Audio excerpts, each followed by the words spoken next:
satu isu, katanya Hamas itu menyerang duluan pada tanggal 7 Oktober 2023. Sehingga Israel itu murka, dan ada orang mengatakan ngapain kita membangunkan singa tidur katanya.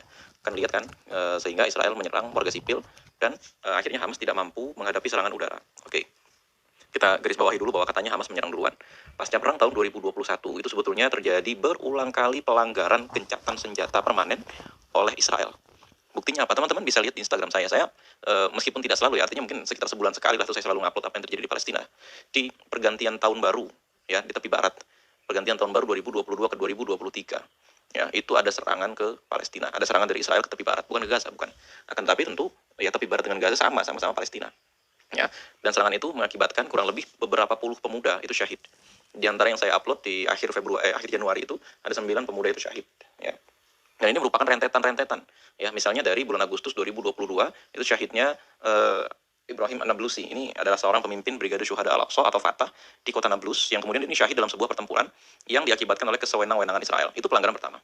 Pelanggaran kedua, ya ketika Israel itu berulang kali melalui Menteri Keamanan mereka, Itamar Ben-Gvir. Coba cari itu di internet, Itamar Ben-Gvir. Selalu memaksa masuk ke wilayah Masjidil Aqsa yang dikuasai oleh umat Islam.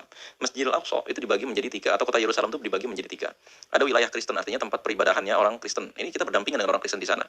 Ya, lalu kemudian tempat peribadahan orang Islam ini meliputi petak Masjidil Aqsa, ada musola Al-Qibli, musola itu artinya ada ya masjid itu ya. Musola Al-Qibli dan musola Qubatus Sakhrah, ini yang kubah emas ya.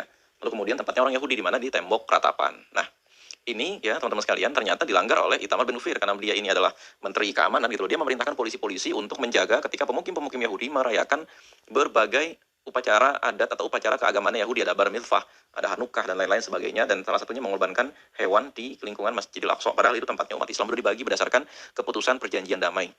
Ibaratnya begini nih teman-teman sekalian, kita harus membedakan ketika kita berdamai dengan orang kafir, maka kita wajib melindungi dia, wajib menyayangi dia sebagai sesama manusia. Haknya dia dijaga, darahnya dia dijaga, dan bahkan kita wajib mempertahankan dia bila dia diserang oleh musuh. Tapi bila mana dia melanggar perjanjian gencatan senjata, maka statusnya itu berubah. Dari tadinya kafir zimmi yang wajib dilindungi, berubah menjadi kafir harbi. Ya, makanya di beberapa rilis media yang berbahasa Arab, ya, misalnya dari Al Jazeera atau dari Shihab News atau dari Izzah Sautul Quds, beberapa kali saya jumpai istilah harbi. Ya. Harbi ini istilah yang digunakan untuk merujuk kepada orang-orang kafir harbi gitu loh, yang menyerang kita ini. Nah, mereka itu berulang kali melanggar kesepakatan gencatan senjata, terutama puncaknya terjadi pada bulan Ramadan tahun 2023. Saya juga upload itu di IG.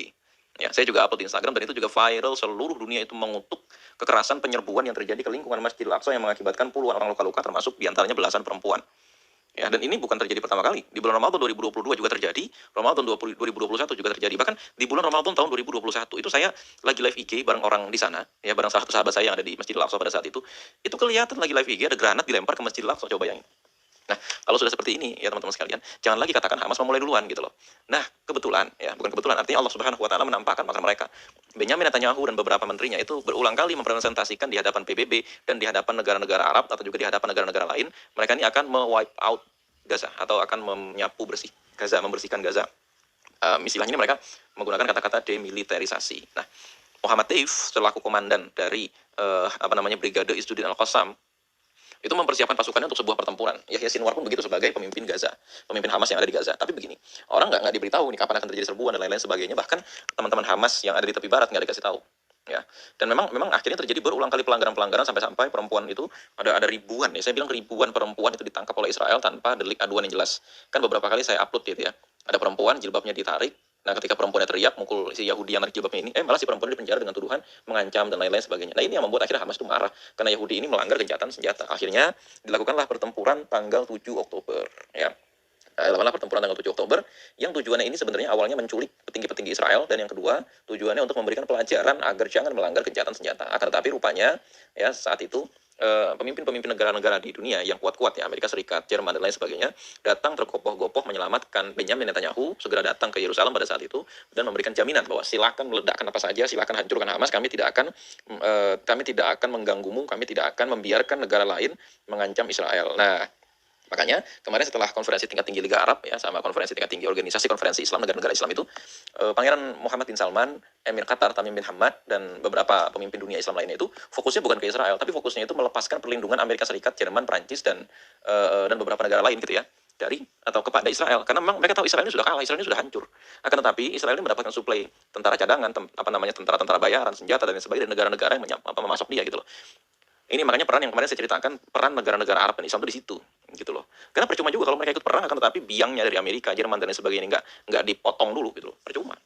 Ya, makanya kalau dibilang akhirnya apa namanya Hamas itu menyerang duluan, oh selama 75 tahun ini ngapain aja? Artinya selama perang yang terjadi berkali-kali ini kenapa Hamas baru diserahkan sekarang gitu loh?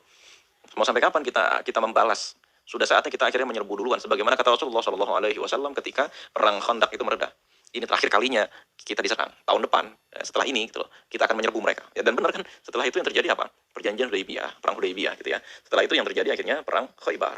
Setelah perang Khaybar ada perang Mu'tah, terus kemudian ada lagi berturut-turut perang Fatu Mekah, perang Hunain, lalu kemudian perang Taif, perang Tabuk dan lain sebagainya. Itu kan aksi-aksi itu selalu Rasulullah itu memulai duluan akhirnya setelah kejadian perang Khandaq.